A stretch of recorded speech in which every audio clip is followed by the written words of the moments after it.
வணக்கம். நீலகிரி மாவட்டத்தில் 2 வாரங்களாக தொடர்ந்து கனமழையும் சூறாவளி காற்றும் நீலகிரி சுற்றுவட்டார பகுதியில் அதிகமாக இருந்து வருகிறது.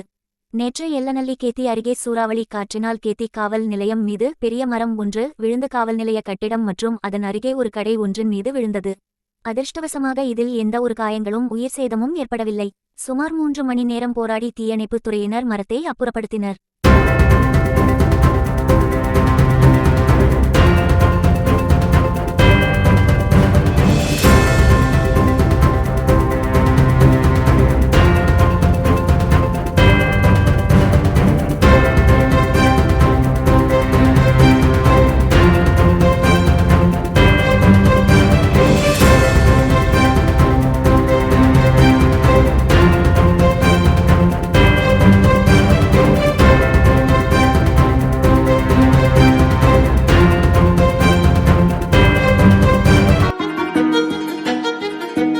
Thank you.